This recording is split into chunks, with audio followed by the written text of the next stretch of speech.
हाँ जी, hello, good morning students. तो हमने क्या पढ़ लिया था? हमने पढ़ लिया था स्ट्रक्चरल ऑर्गेनाइजेशन इन एनिमल्स। हमने उसमें पढ़ा था अपना epithelial tissue and then connective tissue. Connective tissue को हमने बोन ऑन कार्टिलेज तक ही किया था। उसके आगे जो बच गए अपना fluid connective tissue and muscular connective tissue and the neural connective tissue. ये सब हम ह्यूमन फिजियो में कवर करेंगे बिकॉज ये टॉपिक इसमें मतलब एक एक पैराग्राफ में दिए हुए हैं, वो उसका कोई फायदा नहीं है। तो इसीलिए हमने क्या किया कि इनको हम कहाँ डिस्कस करेंगे? हम इनको डिस्कस करेंगे अपने ह्यूमन फिजियोलॉजी वाले चैप्टर्स में। इसके जस्ट बाद हम ह्यूमन फिजियो ही स्टार्ट करेंगे, तो कोई टेंशन लेने वाली बात नहीं है। So chill. और उसमें टॉपिक रहते हैं अपने इसी में ही frog, cockroach and earthworm. 3 topic ये हैं जो जिसमें से नीट में क्वेश्चन पूछे जाते हैं। बोर्ड्स में शायद नहीं पूछे जाते, बट नीट में कम से कम एक क्वेश्चन हर साल इसे पूछा जाता है। मेनली वो अर्थवॉर्म से होता है, फ्रॉग और इससे कम ही होता है, लेकिन वो अर्थवॉर्म से ही होता है, उसके सेगमेंट से लेके होता है। लेकिन हमने क्या करना है कि इनको भी पढ़ना है, बट उससे पहले हमें ह्यूमन फिजियोलॉजी पढ़नी जरूरी है। क्योंकि उसमें जब हम इनका रिप्रोडक्टिव सिस्टम, डाइजेस्टिव सिस्टम, जैसे टाइफ्लोसोल्स, ये सब चीजें पढ़ेंगे तो हमें उस टाइम समझ में नहीं आएगी। बिकॉज हमें जब किसी भी फिजियोलॉजी की, अगर किसी सिस्टम की फिजियोलॉजी की अगर हमें नॉलेज नहीं है तो हम कैसे उसको टैकल करेंगे? दैट्स वाई मैंने वो टॉपिक पढ़ाने की सोची है आपको। ह्यूमन फिजियो कवर होने के बाद ये मत सोचना कि अपने टॉपिक रह गए हैं, ये टॉपिक हम कंप्लीट करेंगे। और जब हम कंप्लीट करेंगे देखिएगा इतना इजी लगेगा, क्योंकि ह्यूमन फिजियोलॉजी तो हम पढ़ लेते हैं, बट एक कॉकरोच, अर्थवॉर्म और ये फ्रॉग पढ़ना थोड़ा सा मुश्किल रहता है, क्योंकि कॉकरोच में और अपने अर्थवॉर्म में सेगमेंट्स का जिक्र ज्यादा होता है, तो इसीलिए थोड़ी कंफ्यूजन रहती है। But it's okay. Now let's get started. हम क्या कर रहे थे? हम पढ़ रहे थे अपना स्ट्रक्चरल ऑर्गेनाइजेशन इन एनिमल्स। तो मैंने आपसे कहा था कि हम पीवाईक्यूज करेंगे। मैंने इस स्लाइड के अंदर सारे पीवाईक्यूज ले लिए हैं जितने पीवाईक्यूज आए हुए हैं। कुछ एक पीवाईक्यूज मैंने छोड़े हैं क्योंकि उनका हमें कोई लेना देना ही नहीं है, उनसे कभी क्वेश्चन आ ही नहीं सकते, इसलिए मैंने उनको नहीं लिया है। बट अदरवाइज जो क्वेश्चन पूछे जाने की प्रोबेबिलिटीज हैं, बिकॉज वो थोड़ी सी लिंक्ड है अपने करंट सिलेबस से, मैंने वो लिए हैं। कुछ एक्स्ट्रा भी लिए हैं, बट बहुत ज्यादा एक्स्ट्रा मैंने नहीं लिए हैं क्योंकि उनका अभी आने के नील चांसेस है। तो टेंशन फ्री हो जाओ। तो स्टार्ट करते हैं। देखें जी, पहला क्वेश्चन क्या है? पहला क्वेश्चन है the cuboidal epithelium. Cuboidal epithelium with brush border of microvilli is found in. याद करो, जब मैंने आपको इपिथीलियल टिश्यू पढ़ाया था तब उसमें क्या बताया था? क्यूबोइडल एपिथीलियम कहाँ मिलेगी बच्चों हमें? क्यूबोइडल एपिथीलियम हमें कहाँ मिलती है? याद करो, क्यूबोइडल एपिथीलियम हमें मिलती है duct of tubes and glands. Glands में हमने किसका जिक्र किया था? Ovaries and testis. That's why the cuboidal epithelium is known as a germinal epithelium. And now cuboidal epithelium हमें कहाँ मिली थी? Ducts of nephron. लेकिन डक्ट ऑफ नेफ्रॉन में पीसीटी जो होती है उसके पास क्या होते हैं? Villi and microvilli to increase their area of absorption. याद है आपको? तो देन इसका आंसर क्या आना चाहिए? Eustachian tube no. Lining of intestine no, क्योंकि लाइनिंग ऑफ इंटेस्टाइन में विलाए तो है लेकिन वो कोल्यूमिनार पे है। Duct of salivary gland no, क्योंकि हमने पढ़ा था क्यूबोइडल होती है, वो तो है लेकिन उसके अंदर माइक्रोविलाई नहीं होते।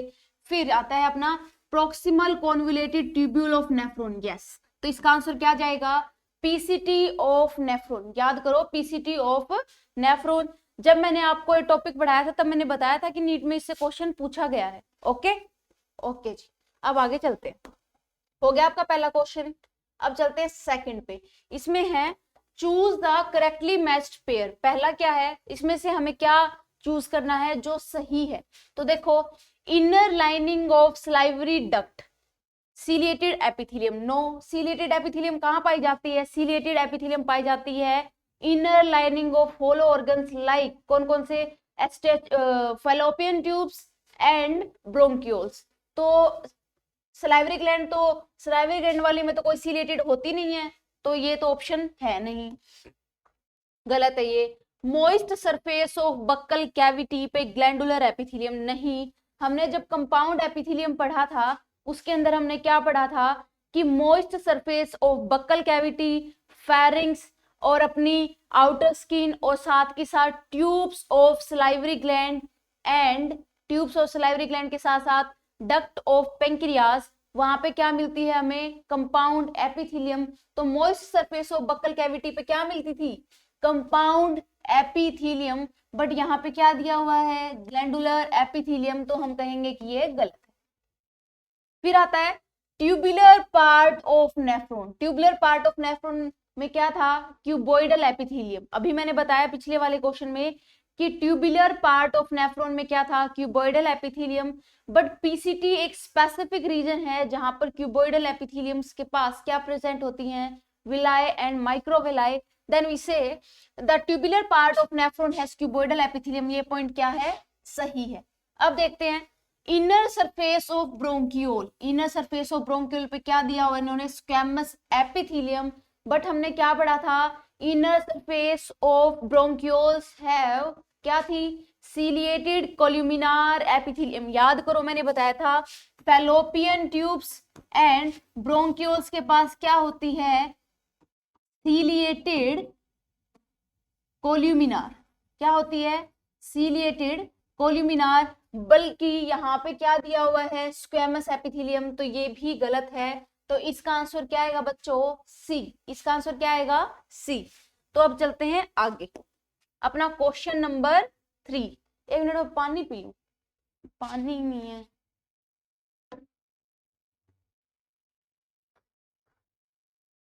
चलो कोई नहीं, बाद में पी लूंगी।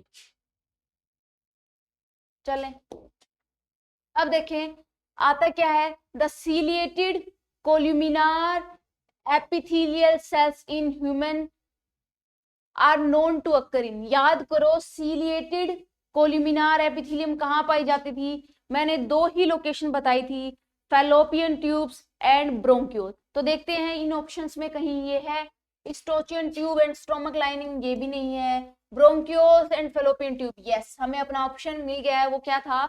Bronchiole and fallopian tube. ये सारे जो ये सारे क्वेश्चन जितने भी पीवाईक्यूज हैं जो आप देखेंगे किसी भी बुक में, बीट, एमटीजी, एरियन, दिशा पब्लिकेशन, जितनी भी पब्लिकेशन है उसमें आप एपिथेलियल टिश्यू के जितने भी पीवाईक्यूज देखेंगे या आप जिस कोचिंग में जा रहे हैं उसके मॉड्यूल के पीवाईक्यू देखेंगे तो मैं आपको गारंटी के साथ कह रही हूँ कि आपके मेरे लेक्चर से सॉल्व हो जाएंगे, क्योंकि मैंने अपने लेक्चर में वही कंटेंट स्पेसिफिकली इंक्लूड किया है जहां पे पीवाईक्यूज पूछे गए हैं, चाहे वो अपने करंट सिलेबस से हो या थोड़े से बाहर से हो। ओके, तो आगे वाले पढ़ने की जरूरत नहीं है। फिर भी देख लेते हैं, बाइल डक्ट और इसोफेगस नहीं है, फैलोपियन ट्यूब और यूरेथ्रा नहीं है। तो correct answer is B. Correct answer is B. एक सेकंड बच्चों, मैं ना पानी ले आती हूँ, मुझे बहुत ज्यादा प्यास लगी हुई है। एक सेकंड में माइक इधर रख के जा रही हूँ। हाँ जी, 2 मिनट में आती हूँ। ठीक है, बोतल की आती हूँ।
Am I audible? हाँ चले, तो हमने पढ़ लिया सोच रहे होंगे बच्चे की मैडम के पास ये क्या है, माउंटेन ड्यू वाली बोतल यहाँ क्या कर रही है, मतलब ऑनलाइन पढ़ा रहे हैं, एक बोतल ही नहीं है। अरे यार मैं भूल जाती हूँ बोतल घर से लेके आनी, फिर यही बोतल यही मिलती है तो यहीं से पानी पी लेती हूँ मैं, यहाँ पे नीचे से लेके आती हूँ। खैर लेके आऊंगी मैं नई बोतल। आपको लगता है और टीचर्स की तरह मेरे पास वो मिल्टन की बड़े वाली बोतल होनी चाहिए थी, वो भारी इतनी होती है, उसको बैग में मैं कैरी कैसे करूं, मेरे को तो यही समझ में नहीं आता। वो मतलब पानी से ज्यादा बोझ मेरे को उसमें लगता है, तो इसलिए मैं नहीं लेके आती उसे। मेरे पास एक इतनी छोटी सी बोतल थी, मैं उसको ना हमेशा बैग में रखती थी, ताकि गर्मियों के टाइम जैसे प्यास लग जाती है, बस में तो स्पेशली प्यास लगती है और पानी नहीं मिलता। और कई बार क्या होता है कि बस में हम ट्रैवल कर रहे होते हैं, गर्मियों के टाइम की स्पेशली बात है, जैसे बच्चा है कोई, उसको प्यास लग जाती है, तो वो छोटी सी बोतल सही काम आती है कि अपन किसी को पानी दे सकते हैं, किसी की हेल्प भी हो जाती है, और बाय चांस हमें नीड पड़े तो पानी इतना तो सफिशियंट है ही, घर तक जाने में इतना पानी होता है, मोर देन सफिशियंट। ओके जी, अब हम कहाँ थे, अपना क्वेश्चन क्या है बच्चों, थोड़ा सा इसको जूम आउट करूं मैं, ये ज्यादा ही हो गया, थोड़ा सा इस साइड और करती हूँ। हाँ जी देखें, the epithelium which form the inner wall of blood vessels, बताएं कौन सा था, याद करें याद करें, सब बताया हुआ है मैंने, सब बताया हुआ है, नीट में क्वेश्चन पूछा गया है 2 बार, ये तो इतना इजी है, ये तो कोई भी बता सकता है। बताओ, the epithelium which form the inner wall of blood vessels, blood vessels की इनर वॉल कौन बनाएगी, बताओ, मैंने बताया था कौन बनाएगी, स्क्वेमस एपिथेलियम, कौन बनाएगी बच्चों, स्क्वेमस एपिथेलियम, और उस स्पेसिफिक स्क्वेमस एपिथेलियम का नाम क्या है, एंडोथीलियम। याद करो मैंने तुम्हें बताया था कि जो squamous epithelium inner lining of blood vessels में होती है उसको हम क्या बोलते हैं बच्चों, एंडोथीलियम, और वो किससे बनी है, स्क्वेमस एपिथेलियम से बनी है। तो right question is, right answer is squamous epithelium. Okay बच्चों, इजी था, आगे चले। हाँ जी, अब देखते हैं आगे, आगे क्वेश्चन क्या है अपना, इतना ही है, नहीं नहीं इतना ही कैसे हो सकता है, इतने सारे पेजेस की पीडीएफ थी ये तो, एक 1 2, क्या हो रहा है ये, कहाँ आ गए हम, ये क्वेश्चन नंबर 1 हो गया, रुको मैं इसको थोड़ा सा एक बार,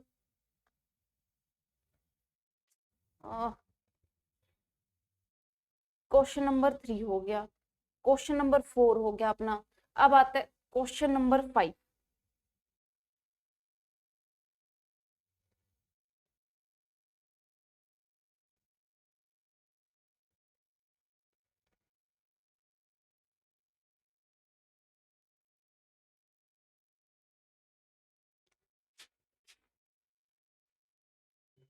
अरे यार व्हाट द हेल, चले पहले ही देखते हैं फिर आगे देखते हैं।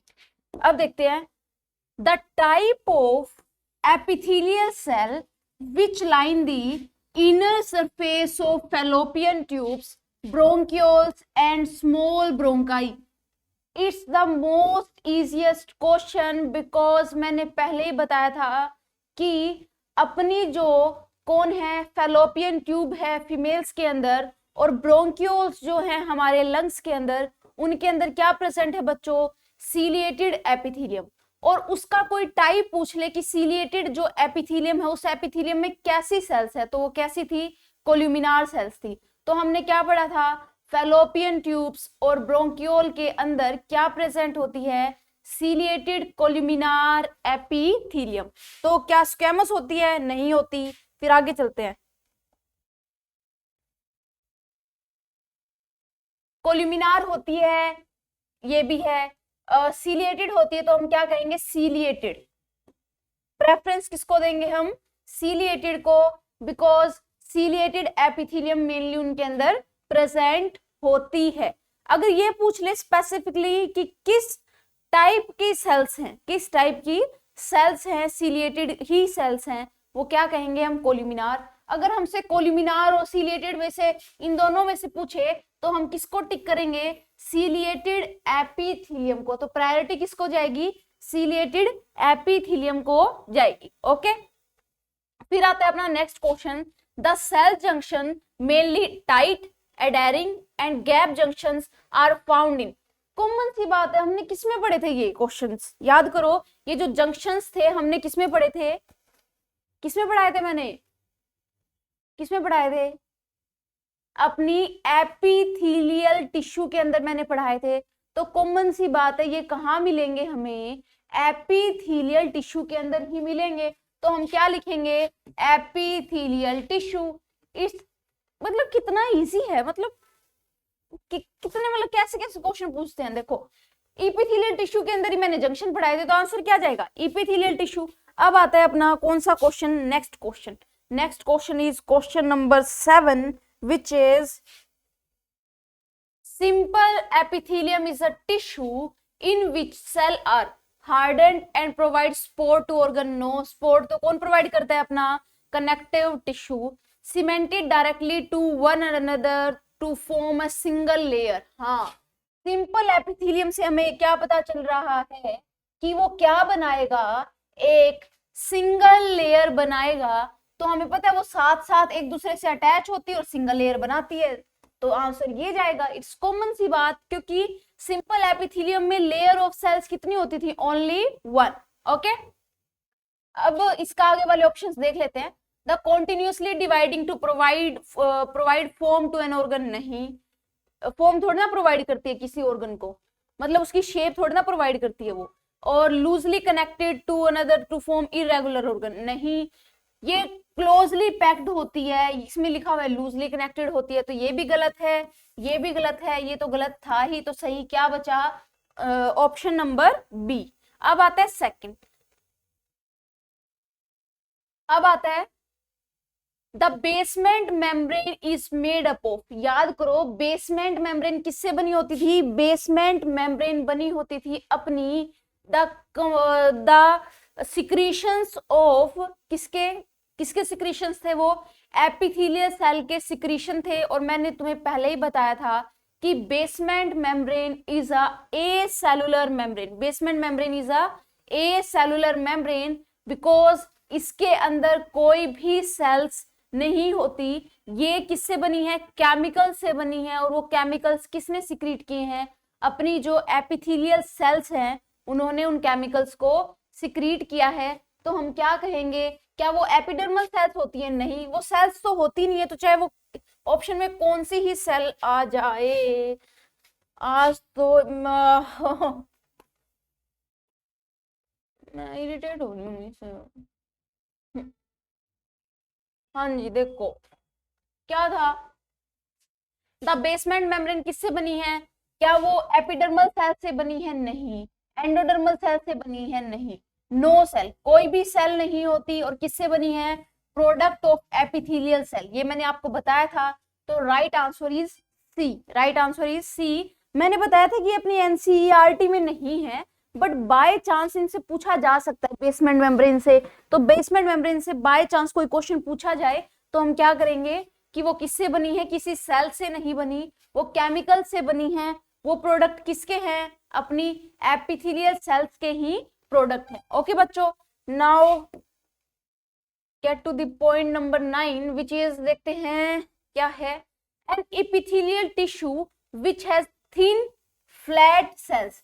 फ्लैट सेल्स किसमें होती थी? हमें इस पॉइंट से क्या पता चल, क्या हिंट मिल रहा है कि भाई स्क्वैमस की बात कर रहे हैं। Arranged as to form like appear packed like tiles, it is found in, देखिए, inner lining of stomach, inner lining of intestine। intestine में कौन सी सेल्स थी? याद करो, intestine में थी कोल्यूमिनार सेल्स। स्टमक में कौन सी थी?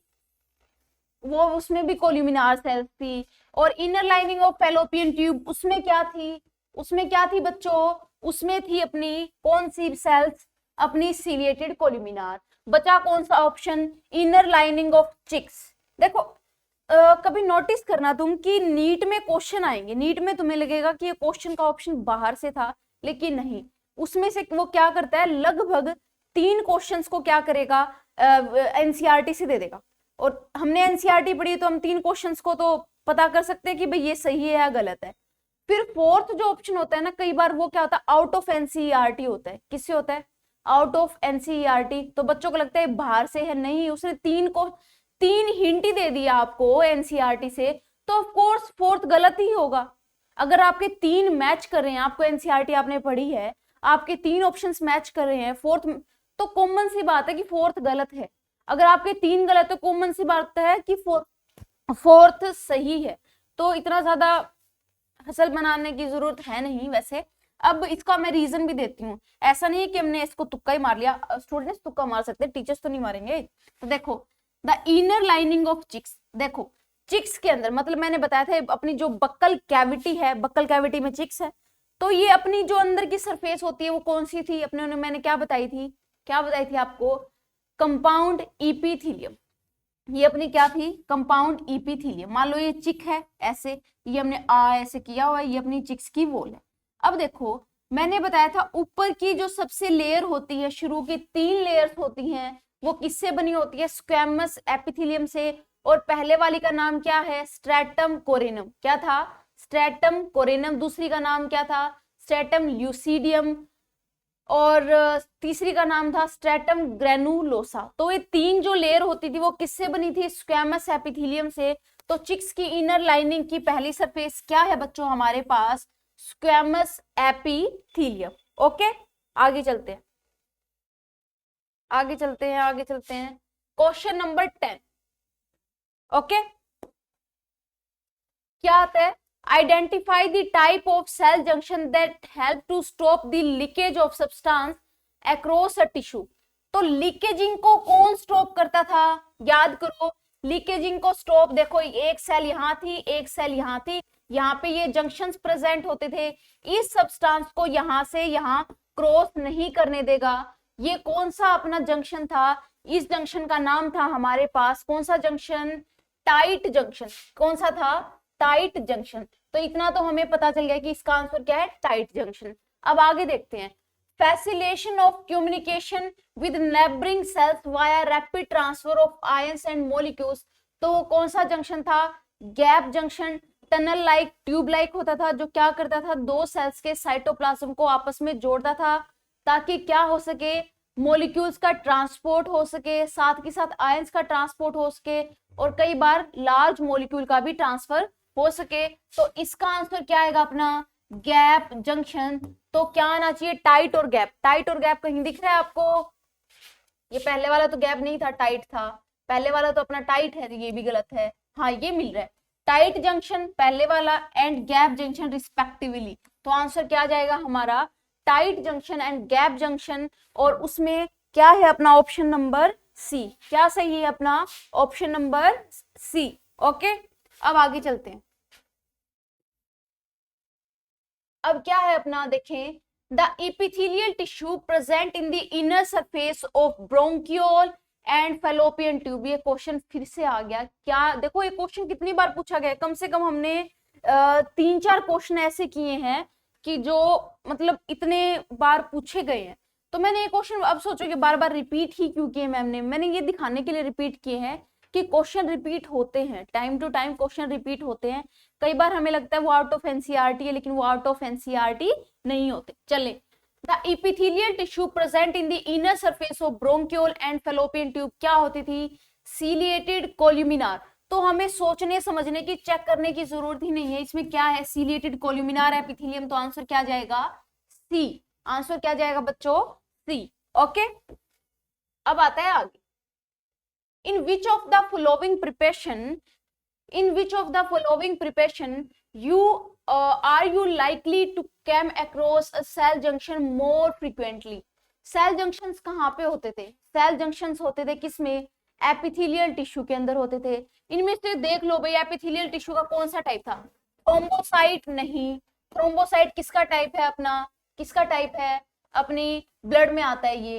टेंडन्स क्या होते थे हमने पढ़ा है, ये अपना कनेक्टिव टिश्यू है। हाइलिन कार्टिलेज भी कनेक्टिव टिश्यू है। बचा क्या, सीलिएटेड एपिथेलियम। इसमें एपिथेलियम ही आगे, इसका मतलब क्या है कि ये किसमें मिलेंगे, सीलिएटेड एपिथेलियम में। ऑप्शन में चेक करो इपिथीलियम का कोई एग्जाम्पल है क्या, या फिर वर्ड इपिथीलियम यूज किया गया है क्या, वही आपका आंसर होगा। अगर आपसे पूछा जाए इन विच ऑफ द फॉलोइंग कि कोई भी जंक्शन पाया जाएगा या नहीं पाया जाएगा। ओके बच्चों, हाँ जी चले। अब आता है desmosomes are concern with, most easy. मैंने आपको स्पेशली बताया था जब हमने एडहेरिंग जंक्शन पढ़ा था, मैंने आपको बताया था कि एडहेरिंग जंक्शन भी बहुत ज्यादा टाइप होते हैं, और सबसे ज्यादा टाइट जो एडहेरिंग जंक्शन होता है वो कौन सा होता है, डेस्मोसोम। क्या होता है बच्चों, डेस्मोसोम्स। तो देखो डेस्मोसोम का काम क्या था अपना, सेल को चिपकाना, तो हम क्या कहेंगे, सेल को चिपकाना। देखो इसमें कई ऑप्शन है, ये रहा सेल एडेरेंस, तो सेल को चिपकाने का काम ये करेगा। देखो ये डेस्मोसोम वर्ड अपनी एनसीईआरटी में यूज कहीं नहीं किया गया, लेकिन हमने इसको पढ़ा क्योंकि ये क्वेश्चन पूछा जा सकता है, क्योंकि हमने क्या पढ़ लिया, टाइट जंक्शन पढ़ लिया, गैप जंक्शन पढ़ लिया, एडहेरिंग जंक्शन पढ़ लिया। उसमें से अगर हमें कोई चीज एक्स्ट्रा लगे तो हमें याद करनी चाहिए, तो उसमें हमने क्या पढ़ लिया, desmosomes are concerned with cell adherence. Okay बच्चों, हाँ जी। अब आगे चलते हैं, आगे वाला क्वेश्चन क्या है, पता नहीं आज इस स्क्रीन में से हैंडल नहीं हो रही है, क्या चक्कर है इसका। एक सेकेंड,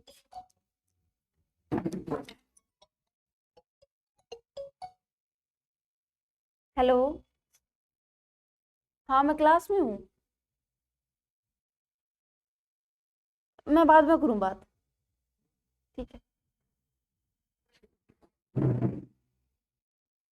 हाँ जी देखो, कहाँ थे हम, कहाँ थे, क्वेश्चन नंबर 12 भी हो गया अपना, डेस्मोसोम्स हो गया। अब आता है 14। चले 14 क्वेश्चन क्या कहता है, 14 क्वेश्चन कहता है the function of gap junction. Function of gap junction क्या था, दो सेल्स को कम्युनिकेट करवाना बाय कनेक्टिंग देयर साइटोप्लाज्म। क्या था, दो सेल्स को कम्युनिकेट करवाना बाय कनेक्टिंग देयर साइटोप्लाज्म। तो ऑप्शन ए देखो, cementing to keep neighbouring cell together, नहीं, ये किसका काम था अपना, एडहेरिंग जंक्शन का काम था। अब आगे चलते हैं,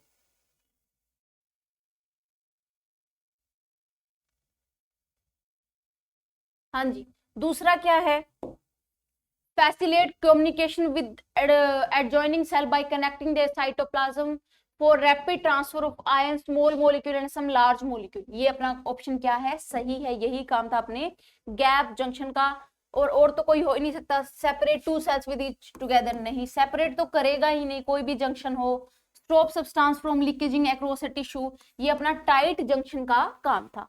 अब आता है question number 15, the epithelial cells of intestine involve in the food absorption have on their surface, क्या होती थी उनके पास, माइक्रोविलाई। क्या होती थी, विलाई एंड माइक्रोविलाई। ओके बच्चों, अब आता है क्वेश्चन नंबर 16।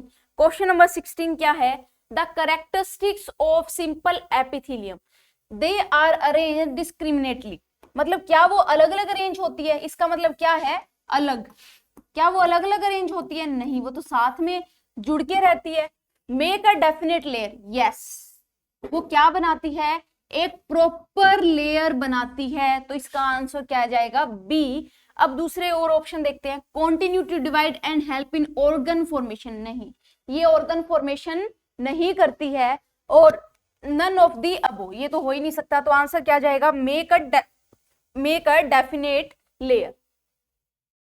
अब आता है stratum germinatum is an example of which kind of epithelium. याद करो मैंने जब आपको कोल्यूमिनार एपिथेलियम बताई थी, उसमें जो स्ट्रेटम बैसिली थी उसको हमने क्या बोला था, स्ट्रेटम जर्मिनेटम, और उसको फ्रॉग में क्या बोलते थे हम, उसको फ्रॉग में बोलते थे हम स्ट्रेटम माल्फिजी। तो इनका काम क्या था, इनका क्या काम था, अगर हमारी सेल कहीं से डैमेज हो जाए, हमारी स्किन की सेल्स, तो हमारी स्किन की रिपेयरिंग करना, क्या करना, स्किन की रिपेयरिंग करना। तो स्ट्रेटम जर्मिनेटिव किसका एग्जाम्पल था, कोल्यूमिनार सेल्स का। याद करो शुरू की 3 लेयर कैसी होती थी, स्क्वैमस, और एक लेयर क्या कौन सी होती थी अपनी, कौन सी होती थी बच्चों, वो होती थी क्यूबोइडल। फिर लास्ट वाली जो होती थी स्ट्रेटम जर्मिनोलोसम, वो क्या होती थी, कोल्यूमिनार। तो ये कैसी होती है नेचर में, कोल्यूमिनार। ओके, अब चलते हैं आगे।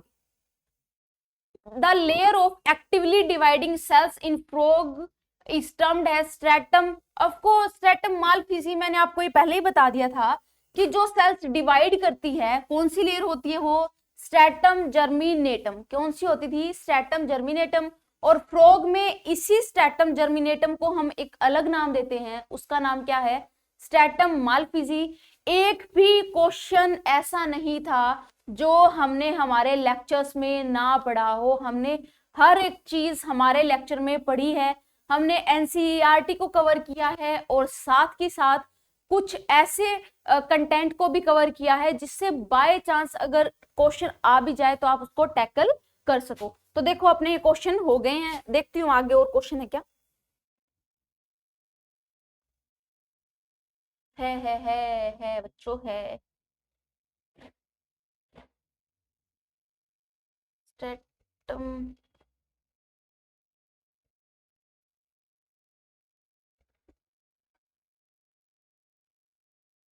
चलें, अब आता है देखो, the hair present in skin are.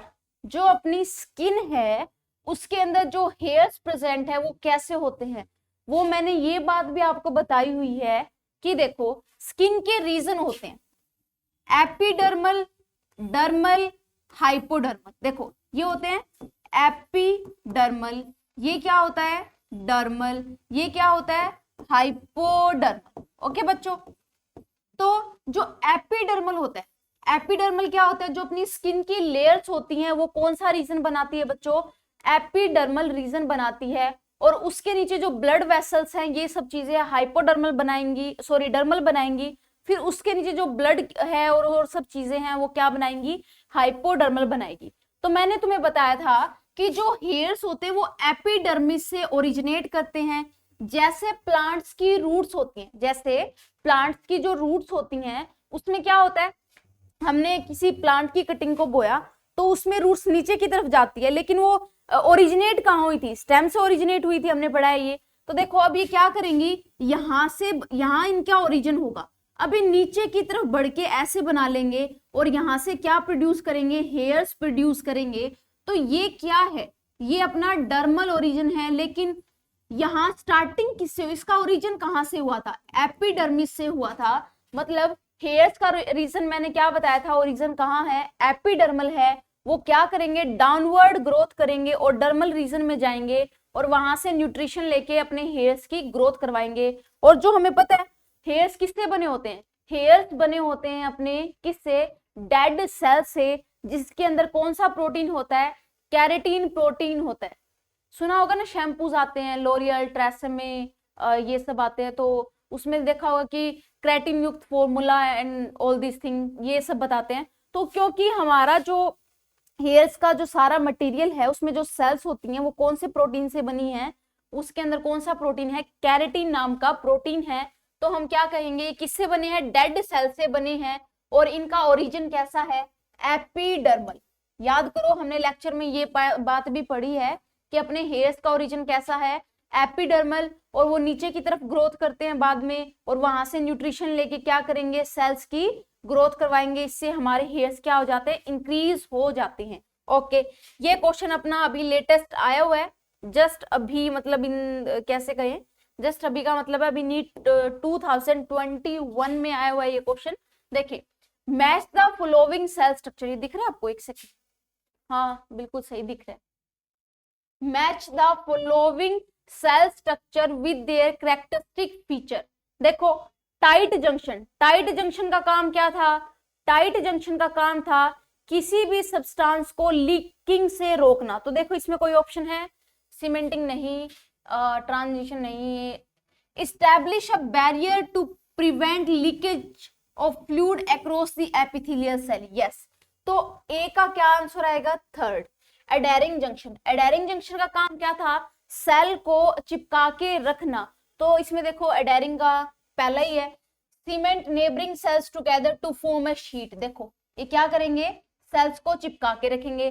Gap junction का काम क्या था? गैप जंक्शन का काम था उनके साइटोप्लाज्म को कनेक्ट करना ताकि वो कम्युनिकेट कर सके। तो ऑप्शन क्या है इसका? Fourth, cytoplasmic channel to facilitate the communication between the adjacent cell. Aunty बाद में कर लेना, ठीक है। फिर आता है अपना साइनेप्टिक जंक्शन। साइनेप्टिक जंक्शन क्या होते हैं?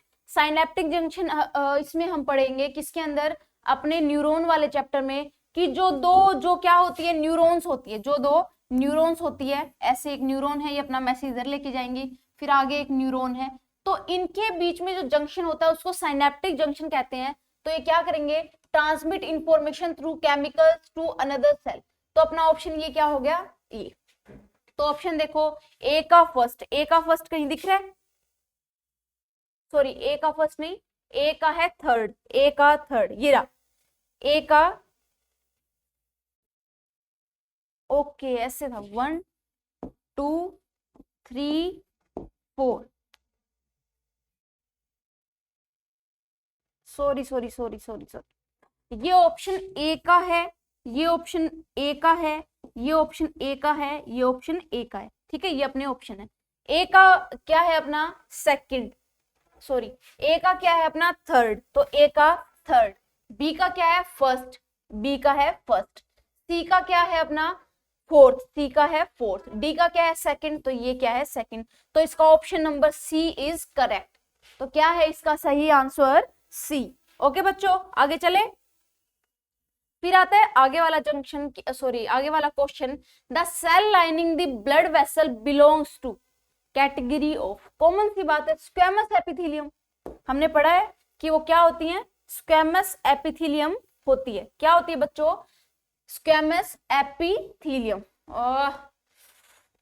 इसको मुझे नोट में ही खोलना पड़ा करेगा अब से।